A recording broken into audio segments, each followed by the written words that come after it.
G'day, Rob from SSV. Today we've got a Hilux, current model Hilux, for a camera on the factory screen. So here we go. In the box, got your T-harness, 5 metre loom, so you have plenty of length, and camera. Scuff trim comes out. Little lug at the back. Little lug will just come off.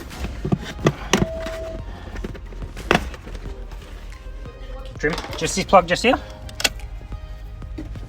That's a T-harness, just goes in and out, you can't get it wrong.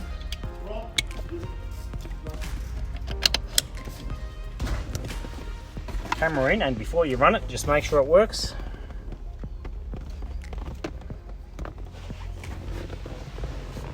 And of course, try it. There we go.